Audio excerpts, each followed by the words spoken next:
Okay, तो आज का टॉपिक स्टार्ट करते हैं कि आज के टॉपिक के अंदर हम लोगों ने बेसिकली ये चीज देखनी है कि किस तरीके से माइक्रोन्यूट्रिएंट्स वगैरह आपकी बॉडी के ऊपर करती हैं और आपकी बॉडी को माइक्रोन्यूट्रिएंट्स का अफेक्ट होता है, वो किस किस तरीके से आपकी बॉडी के अंदर पास ऑन होता है और पास ऑन होता है फ्रॉम जनरेशन टू जनरेशन किस तरीके से जाता है। मैक्रोन्यूट्रिएंट्स आपकी बॉडी में कहाँ पे रोल प्ले करते हैं और माइक्रोन्यूट्रिएंट्स का क्या रोल होता है, उन चीजों को देखते हैं एक प्रॉपर फ्लो चार्ट वगैरह और डायग्रामेटिक रिप्रेजेंटेशन वगैरह के साथ। किसी को ना समझ आए तो आप बताइएगा, ठीक है, तो हम उसको वापस मतलब देख लेते हैं।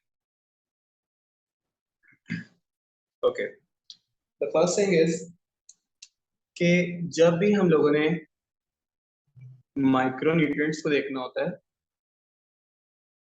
वर्सेस मैक्रोन्यूट्रिएंट्स,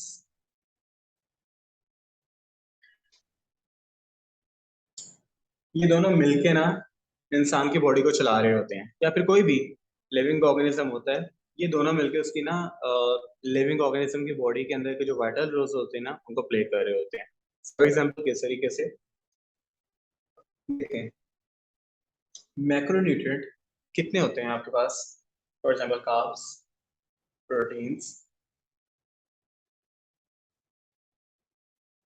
लिपिड्स, ठीक है, और नॉन एसेंशियली एक वाटर, ठीक है। माइक्रो की बात करते हैं तो माइक्रो हमारे पास मिनरल्स, वाइटामिन्स, ठीक है। अब इसके अंदर आगे ट्रेस मिनरल्स आ जाते हैं, वाइटामिन्स के अंदर आगे वाटर जो सोल्यूबल वाइटामिन्स होते हैं, फैट सोल्यूबल वाइटामिन्स होते हैं, वो आ जाते हैं। अब हम लोगों ने बेसिकली इनकी क्लासिफिकेशंस को तो नहीं यहाँ पे देखना कि किसके अंदर क्या चीजें आती हैं, क्योंकि अब हमारा लेवल ऊपर है। हमने ये चीज देखनी है बेसिकली कि इनके अंदर जो लेवल वाइज डिफरेंस होता है रिगार्डिंग द ह्यूमन बॉडी, वो क्या आ रहा होता है मिनरल्स एंड वाइटामिन्स के अंदर। आपको पता है कि मैक्रोन्यूट्रिएंट्स वगैरह का क्या काम होता है? बॉडी को, ध्यान से, बॉडी को एनर्जी प्रोवाइड करते हैं। बॉडी को मैक्रोन्यूट्रिएंट्स एनर्जी प्रोवाइड कर रहे होते हैं। एनर्जी किस तरीके से आती है? थ्रू कंबस्शन, ठीक है। बॉडी के अंदर एनर्जी उसने पैदा करनी होती है और एनर्जी आती है थ्रू कंबस्शन, मेटाबॉलिज्म, एप्लिकेशन, इंटेकेशन और फैक्टर्स वगैरह के जरिए, ठीक है। जबकि जो एनर्जी हमारी बॉडी के अंदर होती है, अब एनर्जी बाकी सारे के सारे प्रोसेसेस वगैरह को कंटिन्यू करने के लिए, आवाज नहीं आ रही मेरी? आ रही है सर। अच्छा, जिसको आवाज नहीं आ रही ना वो एक दफा अपना इंटरनेट कनेक्शन चेक करके ना रीज्वाइन कर दो आप, ठीक है। ओके, कंबस्शन के अंदर क्या होता है कि हमारी जो एनर्जी प्रोड्यूस हो रही होती है वो कंबस्शन के थ्रू हो रही होती है, तो अल्टीमेटली मैक्रोन्यूट्रिएंट्स से हमारी एनर्जी प्रोड्यूस करवाने में हमारी मदद करनी होती है। इसका मतलब इन तीनों चारों चीजों का काम सिर्फ हमारा क्या होता है? कैलोरीज पैदा करना, कैलोरीज को बॉडी के अंदर स्टोर कर देना, उसके बाद स्टोर्ड कैलोरीज को बॉडी के अंदर यूटिलाइज कर देना, यूटिलाइजेशन मैकेनिज्म के थ्रू गुजार देना। उसके बाद जो एडिशनल होती हैं उनको बॉडी में स्टोरेज साइट्स वगैरह उससे क्रिएट कर देना, ठीक है। उसको एप्लीकेशन के अंदर लेके चले जाना, उसको किसी तरीके से यूज वगैरह कर लेना और अल्टीमेटली कंबशन वगैरह क्रिएट कर लेना। ये बैकग्राउंड बताने का मकसद आप लोगों को ये है कि आपको पता चले कि ट्रेस और माइक्रो न्यूट्रिएंट्स वगैरह का बॉडी के अंदर क्या काम होता है और मैक्रो का क्या काम होता है। तो अल्टीमेटली फिर हम लोगों ने सप्लीमेंटेशन वगैरह को देखना था कि लेवल 1 सर्टिफिकेशन के अंदर हम लोगों ने क्या चीज देखनी है और वो हमारी किस तरीके से हेल्प कर सकती है। अब हमने इन शॉर्ट देखते हैं एनर्जी, ठीक है, कि इन सब चीजों से हमें क्या मिल रहा है? एनर्जी, ठीक है। बाकी भी चीजें होती हैं जैसे थर्मो रेगुलेशन,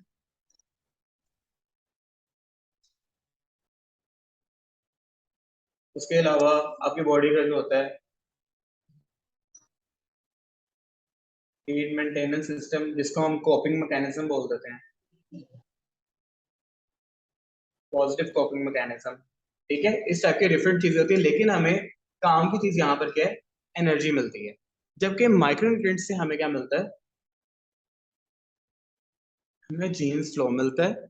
मतलब कि एक इंसान अपनी जिंदगी को किस तरीके से गुजारेगा, कितनी जिंदगी होगी उस बंदे के पास, और अल्टीमेटली उस बंदे की जो जेनेटिक लाइन है उसके अंदर कौन कौन से ट्रेड्स वगैरह आगे ट्रांसफर किए जाएंगे, ये सब कुछ कौन डिटरमिन करता है? हमारे माइक्रो और ट्रेस मिनरल्स वगैरह की चीजें डिटरमिन कर रहे होते हैं। अब उसकी बॉडी को ये सारे के सारे एसेंशियल फैक्टर्स वगैरह मिलेंगे कहाँ से, और इन सारे के सारे एसेंशियल फैक्टर्स वगैरह का काम क्या होता है, और सप्लीमेंटेशन माइक्रोन्यूट्रिएंट्स वगैरह के जरिए ओरिजिनेट किस तरीके से हुई है। अब इस चीज को देखते हैं, जहां तक किसी बंदे को कंफ्यूजन हो, any no sir. Confusion point no तक? Sir. All clear?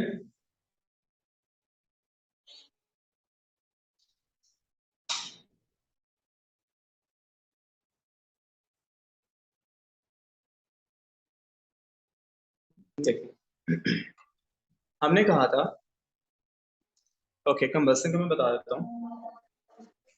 Combustion basically होती है,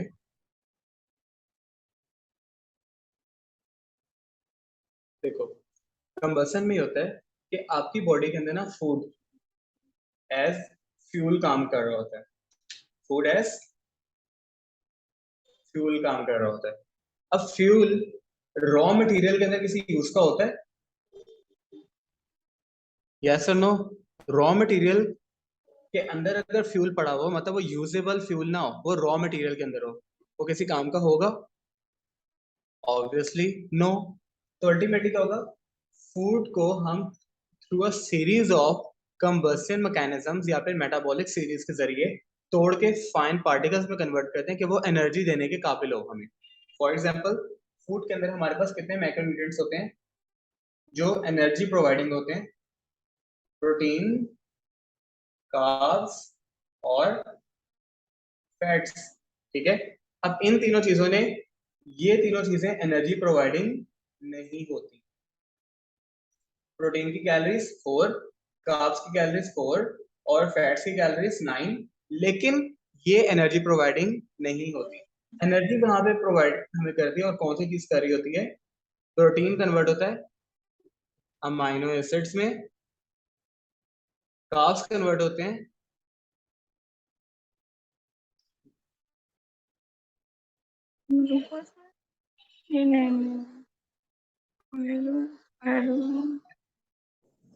पायरुविक एसिड, फैट्स कन्वर्ट होते हैं फैटी एसिड प्लस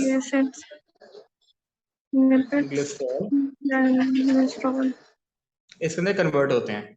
अब क्या ये चीजें एनर्जी देती है हमें, अमाइनो एसिड, पायरुविक एसिड या फैटी एसिड और ग्लिसरॉल? क्वेश्चन है मेरा आप लोगों से। मैंने कहा फूड अपनी रॉ फॉर्म के अंदर एनर्जी नहीं प्रोवाइड कर सकता, मतलब प्रोटीन एनर्जी नहीं दे सकता। तो क्या प्रोटीन की जो कंबस्शन फॉर्म है अमाइनो एसिड, ये हमें एनर्जी प्रोवाइड करेगी? यस और नो?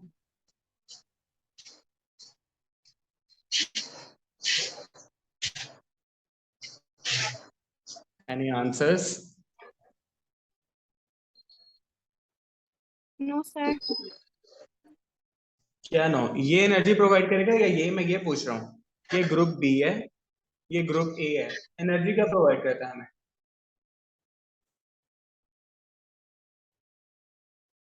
Group B. कितने लोग ग्रुप बी कह रहे हैं और कितने लोग ग्रुप ए कह रहे हैं?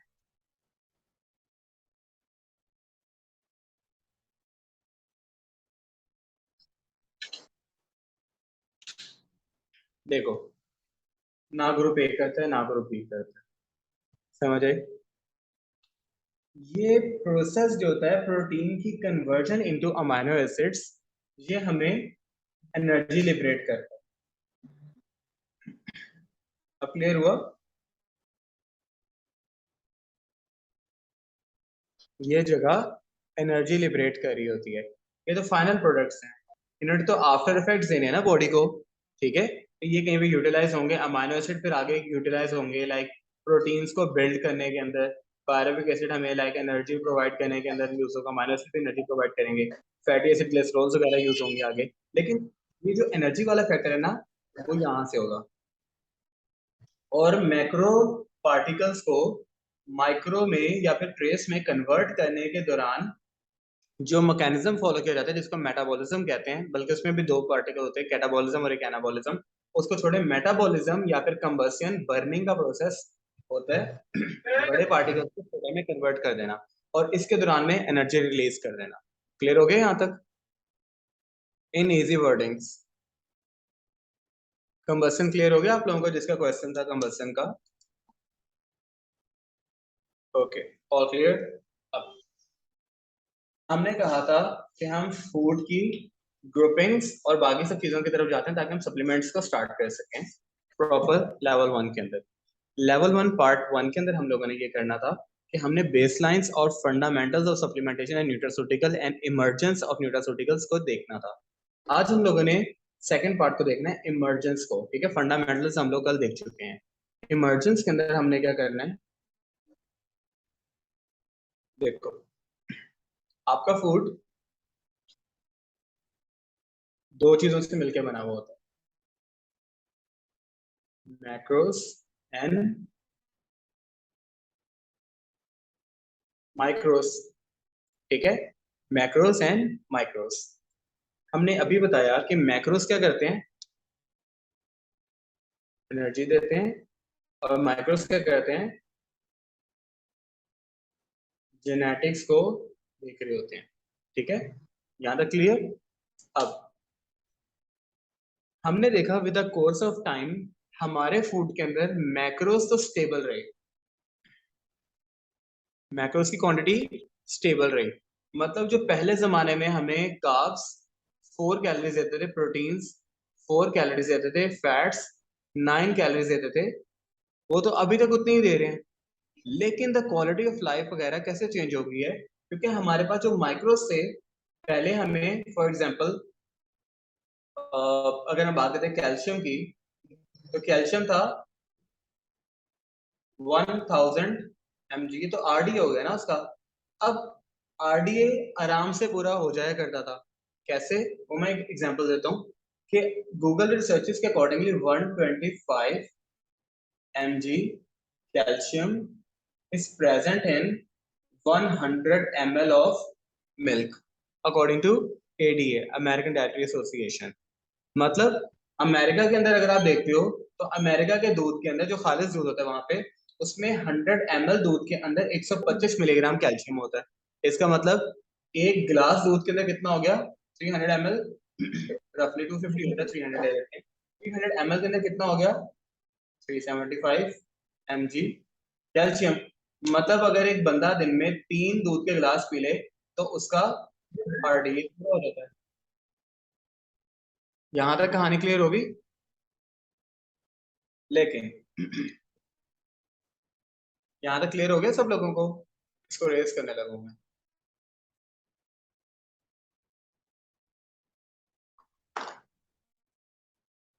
ओके, अब देखो